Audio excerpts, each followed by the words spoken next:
Ada satu kesamaan di antara 4 perempuan ini, teman-teman. Apa kesamaannya? Mereka semuanya diuji. Nggak ada yang mudah hidupnya. Semuanya diuji. Tinggal kita coba refleksi, kira-kira kita mirip yang mana nih? Ujian kita tuh yang jenis apa? Diuji dengan pasangan yang jahat, atau diuji dengan pasangan yang kurang, yang miskin, yang sederhana, atau diuji dengan pasangan yang banyak-banyak amanah sehingga kita harus ikut berjuang bersama dia, sehingga ketika dia dapat resiko kita dibawa-bawa. Mungkin suaminya seorang pejabat, tapi pejabat yang adil, yang solih, yang jujur, malah dimanfaatin, dikerjain, dijadikan kambing hitam, sehingga kita juga ikut dikorbankan, harta kita diambil, bla bla bla, kan banyak yang kayak gitu. Atau diuji dengan justru harus hidup sendiri, menanggung keluarga, menanggung anak, menanggung orang tua, harus berjuang jauh-jauh ke Hong Kong. Yang mana di antara ujian ini? Bisa 1, bisa 2, bisa 4-4-nya. Tapi yang pasti perempuan yang hebat itu 4-4-nya memiliki kehidupan yang berat. Jadi bukan kalian aja. Jangan sampai kita berpikir, ya Allah, kenapa cuma saya? Bukan kalian aja. Kalian tuh punya teladan, punya idola yang sama-sama diuji dengan ujian yang berat.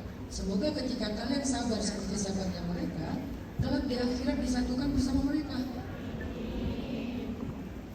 Karena kan manusia itu di akhirat itu akan disatukan sesuai dengan ashtatan liyuram a'malahum. Ashtat itu artinya kelompok-kelompok. Nah, kelompok ini tergantung amalnya. Kalau yang sombong, yang suka bawa kayu bakar, apa arti bawa kayu bakar? Ngomporin orang di mana-mana, nyebarin fitnah, berarti dia nanti kelompoknya siapa? Ummu Jamil, bukan pedagang kompor. Berarti kelompoknya sama Ummu Jamil, istrinya Abu Lahab, hammalatal hatab, membawa kayu bakar dalam api neraka. Kenapa? Kemana-mana ngomporin orang, namimah, adu domba, fitnah, bikin konten palsu. Ini kelompoknya Ummu Jamil. Ada juga yang kelompoknya misalnya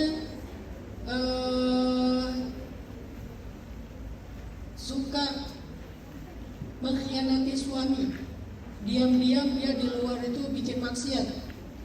Berarti kelompoknya siapa? Istri Nabi Lut, yang dia tuh menghubungkan laki-laki yang suka sama laki-laki, bayar sama dia nanti dikasih barang yang bagus. Itu istrinya Nabi Lut. Atau yang durhaka sama orang tua, kelompoknya anak Nabi Nuh. Atau ayah yang sangat jahat sama anaknya, kelompoknya ayah Nabi Ibrahim. Atau yang baik-baik juga banyak, para anbiya, para salihin, manusia kelak di akhirat dikelompok-kelompokkan. Jadi kita tuh nggak pernah sendiri dalam hidup di dunia. Kita tuh ada golongannya. Kalau kalian lagi diuji, tinggal kalian pilih golongan siapa yang kalian pengen bareng dengan mereka kelak di akhirat. Dan insya Allah di dunia pun akan diberikan pertolongan oleh Allah seperti Allah berikan kepada golongan itu. Siapa pemimpin golongan kalian? Saya misalnya sebagai seorang dai, pemimpin golongan saya adalah misalnya kalau di antara selain para nabi, di antara para sahabat, saya sangat terinspirasi dari Muaz bin Jabal, seorang sahabat yang berdakwah ke Yaman, berdakwah ke Damaskus dengan ilmunya, dan dia masih muda, segmen dakwahnya anak-anak muda misalnya. Ya udah, berarti saya akan belajar dari Muaz bin Jabal, sahabatnya, kreativitasnya, dan seterusnya. Nah sekarang kalian lagi mengalami kehidupan yang mirip siapa? Berarti itulah golongan kalian. Insya Allah pertolongan yang Allah berikan kepada pemimpin golongan itu juga pertolongan yang Allah berikan kepada kalian. Jadi kita nggak pernah sendiri dalam kisah hidup kita, teman-teman. Saya ulangi, kita nggak pernah sendiri dalam kisah hidup kita. Jadikan status. Kita nggak pernah sendiri dalam kisah hidup kita.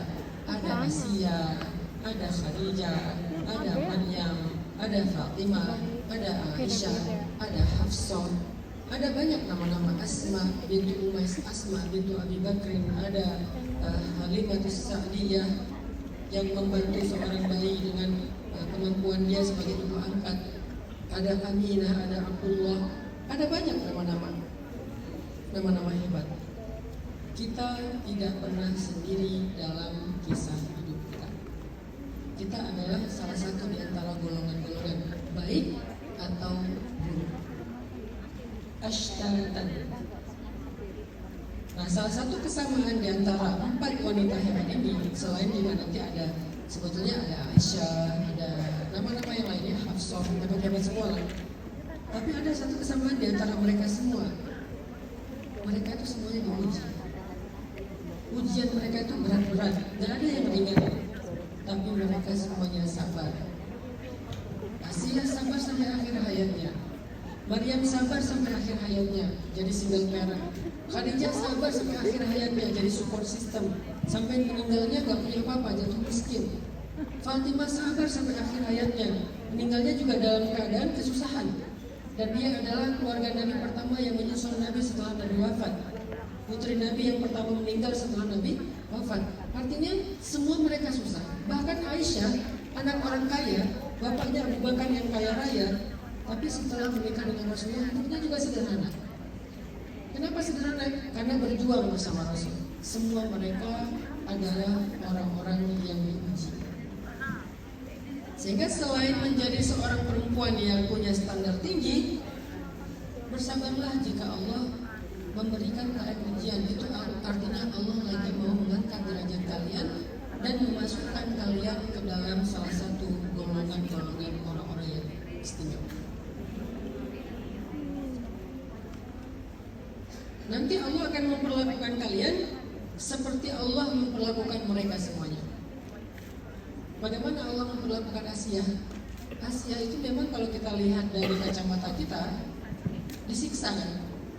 Dengan cara diikat tangannya, diikat kakinya, lalu dipalu, kayak disalib gitu. Dipalu di mana? Di pohon korma sama Firaun. Sampai kehausan, kelaparan, pendarahan, kemudian dengan luka-luka di tubuhnya yang sangat banyak, bekas tombak, bekas panah, bekas cambuk, bekas dilempari batu, bekas dibakar, semua ada di dalam tubuhnya. Tapi yang luar biasa, dia meninggal dalam keadaan tersenyum. Kenapa dia meninggal dalam keadaan tersenyum? Karena Allah angkat sakitnya sejak dia masih di dunia, diganti dengan keindahan dan kenikmatan dia melihat surga secara live melihat surga, bukan record, bukan AI, benar-benar melihat surga langsung. Kenapa bisa melihat Ustaz? Karena Allah beri dia basirah, pandangan yang menembus batas. Bahasa sederhananya dibuka hijab. Dibuka hijab itu artinya dikasih basirah, dikasih pandangan yang bisa menembus batas jarak, batas dimensi waktu, bisa langsung melihat surga live. Bukan hanya dengan matanya, dengan hidungnya, dengan telinganya, dengan kulitnya. Dia ngerasa surga, bukan cuma dilihat. Dia ngerasa aroma surga yang harum. Dia mendengar suara nyanyian surga yang indah. Dia merasakan angin-angin surga yang membelai kulitnya. Dia rasakan surga secara langsung, walaupun dia sedang disiksa di kebun atau di pohon korma. Sehingga dicabut rasa sakitnya, diganti dengan kenikmatan. Artinya orang yang diuji tidak selalu orang yang paling menderita. Menderita ataupun bahagia itu bukan tentang ujian, tapi tentang rasanya. Dan rasa itu tergantung apa yang dia dapatkan. Kalau Allah kasih dia kebahagiaan, orang susah pun bisa bahagia. Kita menyaksikan banyak banget kan syahid-syahid di Palestina tuh yang meninggalnya masih tersenyum. Senyumnya itu bukan senyum biasa, senyumnya itu lebar sampai kelihatan gigi. Masa meninggal gini? Kita hidup aja susah kayak gitu. Curut aja. Ini meninggal kelihatan gigi. Apa yang dia lihat? Apa yang dia rasakan? Padahal kan meninggalnya bukan meninggal yang di atas kasur, apa misalnya sakit apa. Enggak, meninggalnya itu kakinya putus, meninggalnya tubuhnya hancur, meninggalnya kena bom, kena apa misalnya peluru. Tapi kok senyumnya tuh lebar sampai membuat wajahnya tuh ada garis-garis yang bukan garis biasa. Kalau orang yang nggak ada garisnya kan senyumnya gini aja, bukan senyum malah ekspresinya diam gitu, dingin. Ini enggak, kan ketarik saraf-sarafnya, berarti kan ada kesengajaan. Kok bisa dia tersenyum dalam keadaan sedang sakit keras sebelum dia ajal? Sakitnya juga sakit karena senjata. Berarti Allah cabut sakitnya, Allah ganti dengan kenikmatan-kenikmatan yang kita nggak tahu apa itu. Karena itu adalah hal yang baik. Cuma dia yang ngerasain, tapi kita hanya bisa ngelihat dari ekspresinya. Mana ada orang sakit senyum? Mana ada orang yang sakitnya sakit banget tapi senyum? Nggak ada. Secara manusiawi, kecuali Allah ganti sakitnya dengan kenikmatan. Dan itu bukan hanya berlaku di akhir hayat, berlaku juga selama kita hidup. Ketika Allah menggolongkan kita bersama Asia, kalian boleh sakit, kalian boleh diuji, tapi hati kalian bahagia. Allah masukkan kebahagiaan dalam hati kalian. Saya pernah merasakan dua suasana ini. Saya pernah diuji dan hati saya gelisah. Saya pernah diuji tapi hati saya tenang. Apa bedanya dua suasana ini? Tergantung hubungan saya dengan Allah. Kalau hubungan saya dengan Allahnya lagi baik, ujian yang sama bahkan lebih berat, hati saya tenang. Tapi kalau hubungan saya dengan Allah itu lagi gak baik, ibadahnya kurang, zikirnya kurang, maksiatnya banyak, maka ketika diuji dengan ujian yang bahkan lebih ringan, hati saya gelisah. Pikiran saya anxiety, overthinking, overworried. Kenapa? Karena hubungan saya dengan Allah gak baik. Itu aja jadi bukti bahwa dalam kehidupan di dunia aja teman-teman, suasana hati kita itu tergantung hubungan kita dengan Allah. Bukan tergantung ujian apa yang lagi dikasih ke kita. Ada dua orang yang dikasih ujian yang sama, tapi rasanya beda. Yang satu merasakan ketenangan, walaupun sambil menangis, walaupun sambil kecewa, walaupun sambil terluka, itu manusiawi, tapi hatinya tenang. Ada orang yang diuji dengan ujian yang sama, nangis juga, terluka juga, kecewa juga, tapi hatinya sangat gelisah. Dan kegelisahan itulah yang semakin menyakiti dia. Tiba-tiba jantung lah, tiba-tiba stroke lah. Itu kan gara-gara apa? Gara-gara hati dan pikirannya. Bukan hanya gara-gara masalahnya. Ada orang yang dikasih masalah yang sama atau bahkan lebih berat, nggak sampai kayak gitu. Saya nggak cerita aja. Sekarang saya lagi diuji. Ada ujian yang kalau pas saya cerita ke teman saya, dia kaget gitu. Terus dia bilang, kok kamu biasa aja sih? Bukan biasa aja. Saya percaya Allah yang ngasih solusi. Biarin aja. Walaupun secara manusiawi saya menempuh jalur hukum, tapi secara spiritual, secara iman, ya Allah yang beresin.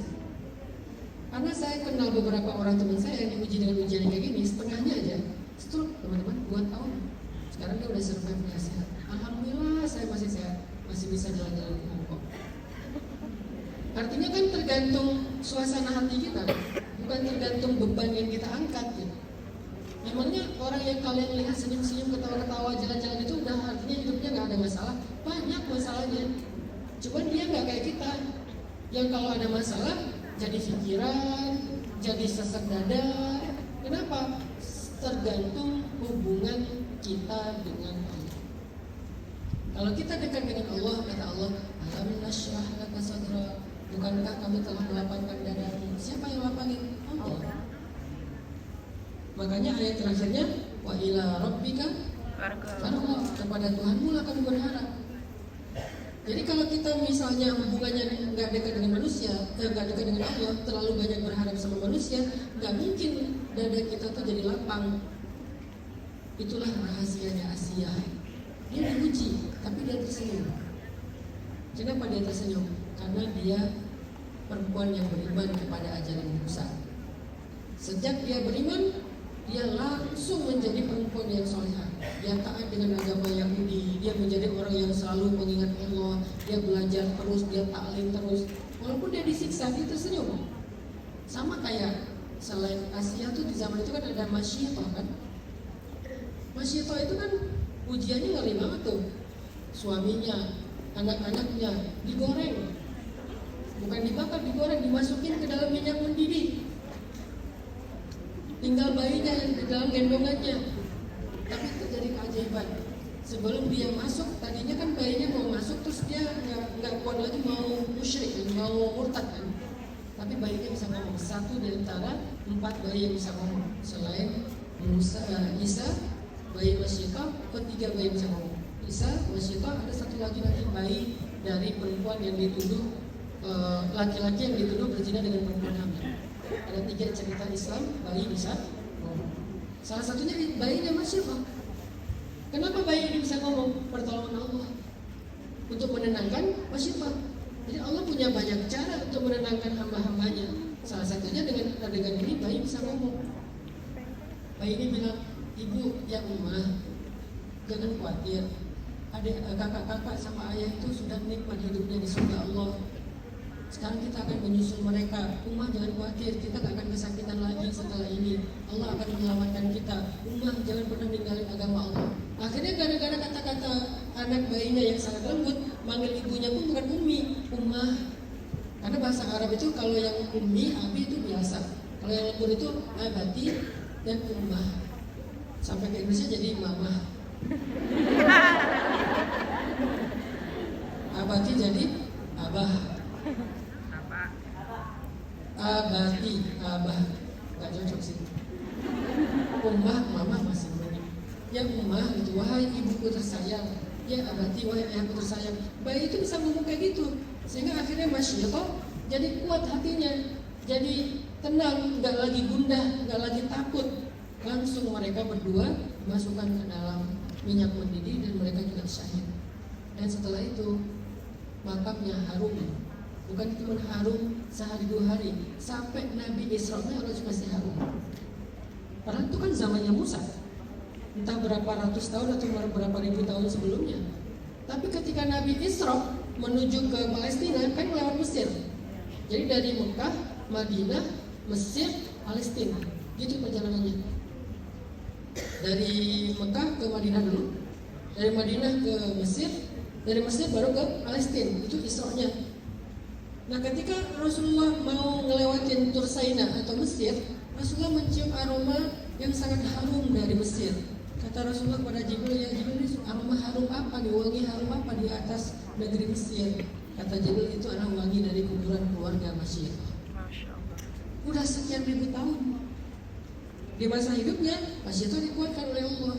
Kita yang membaca kisahnya, kesannya dia itu disiksa gitu kan. Tapi kalau kita baca dari sudut pandang dia, ternyata waktu itu dia jadi kuat, jadi berani, jadi tenang. Begitu juga anak-anaknya yang lain dan suaminya. Kenapa? Karena Allah mengganti rasa di hatinya. Dari rasa disiksa menjadi rasa nikmat iman. Ini nih nggak bisa difahami kalau kita belum pernah mencobanya. Karena ini namanya rasa. Kita kan sering menilai orang itu dari apa yang dia alamin, bukan apa yang dia rasakan. Karena kalau yang dia rasakan kan kita nggak bisa tahu. Kalau dia alami kita tahu, oh dia lagi banyak utang, oh dia lagi sakit, oh dia lagi ditinggal pasangan, oh dia lagi keguguran, oh dia nggak punya anak. Itu kan pengalaman yang kita lihat. Tapi apa yang dia rasakan kita nggak tahu. Kalian nggak tahu apa yang saya rasakan sekarang, apa yang dirasakan keluarga saya sekarang. Karena itu rasa. Sehingga orang-orang bisa aja mengatakan kasihan ya, padahal kita biasa-biasa aja.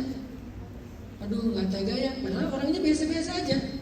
Sehingga salah satu pertolongan Allah untuk Asiyah yang diuji dengan suami yang jahat itu adalah Asiyah tersenyum dengan siksaan-siksaan suaminya. Apalagi kita nggak diuji seperti Firaun. Insya Allah kan suaminya bukan Firaun. Walaupun panggilannya mirip Firman, Mas Firman maksudnya. Tapi kan dia seorang Muslim, sholat, ngaji, cuman kadang-kadang galak, kadang-kadang nyebelin misalnya. Ya nggak sejauh lah dibandingkan Firaun. Kalau Asiyah aja diuji dengan Firaun bisa tersenyum, insya Allah kita lebih bisa tersenyum. Syaratnya apa tadi? Syaratnya tergantung hubungan kita dengan Allah. Jadi bukan tergantung seberapa berat ujiannya. Itu pelajaran dari Asiyah, teman-teman. Ternyata perempuan hebat tuh bukan yang bebas ngelakuin apa aja, yang perempuan gak pernah dikasih masalah. Bukan itu yang hebat justru. Yang satu bebas gak punya standar, yang satu lagi bebas karena gak punya masalah. Bukan itu perempuan hebat. Ternyata perempuan hebat itu justru yang punya standar tinggi, seolah-olah dihukum gitu dengan standarnya. Tapi dia nggak merasa dihukum. Yang kedua, perempuan yang hebat itu adalah perempuan yang justru diberikan ujian yang sangat banyak, yang hidupnya seolah-olah tuh kayak nggak ringan gitu. Tapi justru mereka orang yang paling bahagia dibandingkan yang hidupnya nggak ada masalah yang berat. Mereka orang yang paling bahagia. Kita pengen ngerasain pengalaman rasa-rasanya mereka, pengalaman spiritualnya mereka, pengalaman hatinya mereka. Kok bisa ya ujian seberat Asia senyum? Itu saya nggak ngerti gitu. Tapi saya tahu alasannya, cuma saya nggak ngerti karena belum sampai ke level itu. On the way lah, masih riyadhah, masih latihan, dekatkan diri kepada Allah, sehingga kita akan diberikan rasa yang sama. Kan hidup itu pengen bahagia, bukan pengen bebas tapi rapuh. Ada loh orang yang bebas ya, mereka nggak punya standar tinggi tapi rapuh, dikasih ujian dikit pengen bunuh diri. Jepang tuh, Jepang itu kalau dikasih anak-anak Jepang, kebenaran anak saya sekarang di Jepang ya, jadi saya lumayan tahu lah budaya orang Jepang. Kemarin awal September, ini sekarang kita akhir September ya, awal September kemarin, awal Oktober tanggal sekarang saya berangkatnya kemarin akhir September. Awal September kemarin di Jepang itu ada fenomena bunuh diri yang lumayan banyak. Angka bunuh dirinya meningkat drastis. Kenapa? Karena banyak anak-anak, bukan anak Jepang sih, orang Jepang, baik yang remaja maupun yang tua, depresi. Ada yang gara-gara masalah capek dengan kerjaan, ada yang gara-gara masalah hubungan, dan kalau itu ada ternyata masalahnya ditinggal sama anak-anaknya, nggak diurus. Sehingga awal September kemarin angka bunuh diri di Jepang tuh tinggi banget. Bahkan anak saya naik kereta cepat, tiba-tiba berhenti keretanya, ada pengumuman ada yang bunuh diri. Jadi berhenti sekitar setengah jam lah untuk beres-beres ini. Ini artinya mereka tuh orang yang baik, hidupnya tuh udah disiplin, dan mereka nggak punya aturan seketat seorang muslimah kan, standarnya nggak seketat seorang muslimah. Tapi mereka rapuh.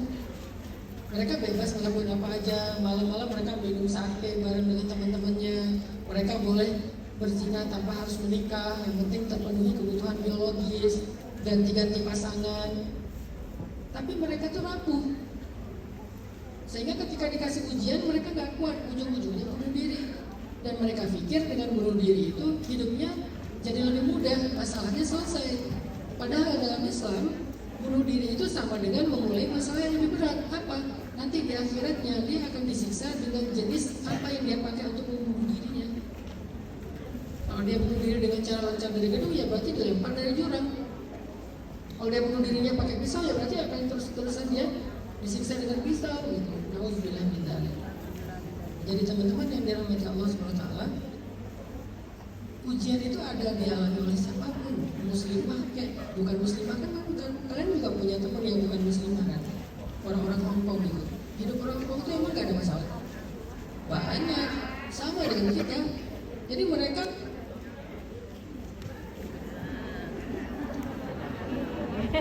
orang Hongkong gimana?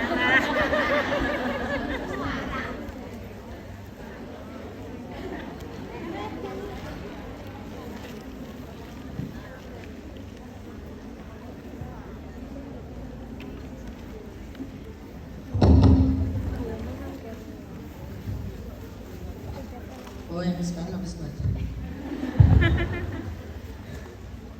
Jadi orang yang nggak beriman, hidupnya itu nggak lebih ringan daripada kita, teman-teman.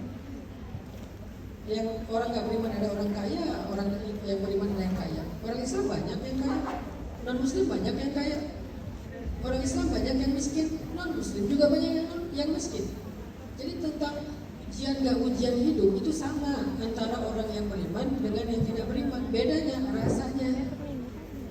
Orang beriman dikasih rasa tumaninah, tenang, karena mereka kuat hubungannya dengan Allah, bergantungnya sama Allah. Sedangkan orang yang nggak beriman rasanya was-wasah, gundah, khawatir, bingung, akhirnya putus asa. Itu bedanya, rasanya yang beda. Ujiannya relatif lah.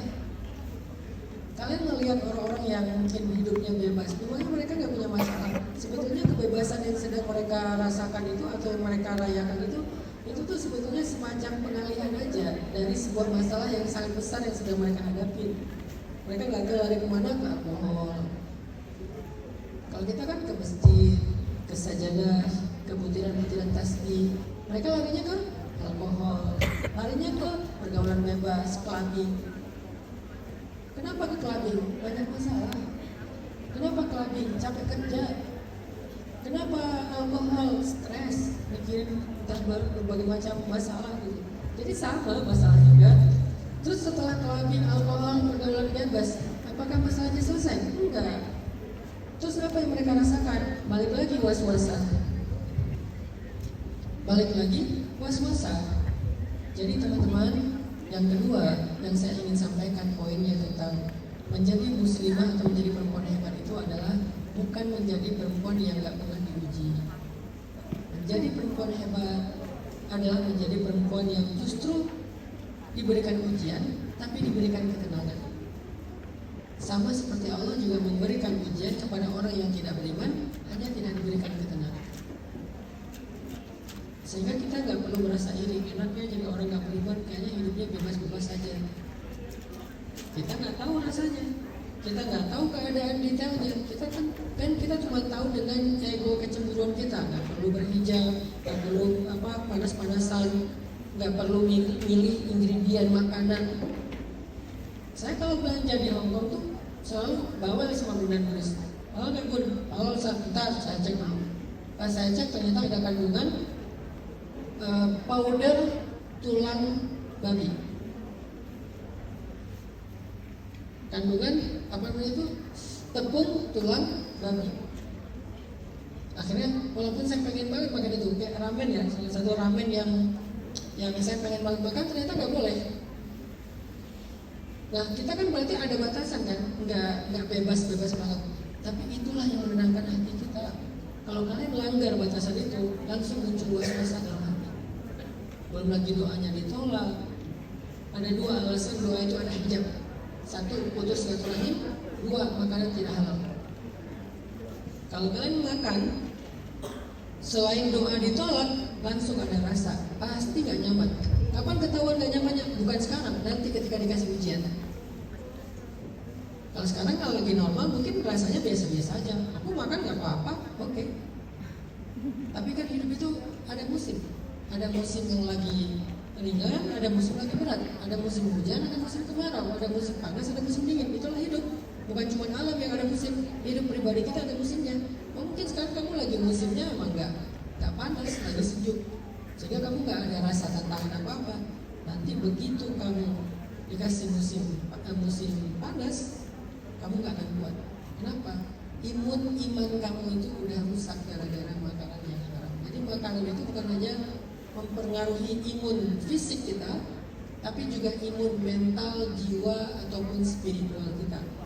Kalau kita nggak makan makanan yang healthy food, fisik kita jadi nggak kuat imunnya. Nanti begitu ada virus, gampang kena. Nggak langsung saat itu kita kena. Makan nggak healthy, nggak langsung sakit. Nanti ada virus dikit sakit, capek dikit sakit, berubah cuaca dikit sakit. Kenapa? Karena makanannya nggak sehat. Spiritual juga kayak gitu. Kalau nggak healthy spiritual food, kalian nggak langsung sakit saat itu. Nanti begitu ada ujian-ujian hidup, gampang rapuh, gampang nyesek, gampang was-was, akhirnya putus asa. Jadi kebebasan yang kita lihat kepada orang di luar itu sebetulnya itu semu banget tuh. Kita hanya ngelihat bebas seolah-olah bisa apa aja, tapi sebetulnya dalam dirinya itu hollow, ada kekosongan. Tapi kita yang punya batasan-batasan, kita bebasnya bukan bebas dalam arti melakukan apa aja, tapi bebas dari kegelisahan, bebas dari keputusasaan, bebas dari was-wasan. Kenapa kita bisa bebas dari semua rasa-rasa gak nyaman? Karena kita punya standar, punya batasan. Sama kayak orang yang secara fisik, karena dia punya standar makanan yang sehat, bebas dari gula, diabetes, bebas dari hipertensi, bebas dari serangan jantung, bebas dari kanker sel yang buruk, tumor, bebas dari penyakit-penyakit. Itulah yang disebut dengan kebebasan. Bukan bebas makan apa aja, tapi bebas dari penyakit. Untuk bisa bebas dari penyakit harus ada batasan, harus ada standar, harus tinggi standarnya. Saya baru makan yang kayak gini. Makin tinggi standarnya, makin bebas dia. Tapi yang bebas makan apa aja, makin terbatas dia. Makan sekarang apa aja, nanti aku nggak bisa makan itu.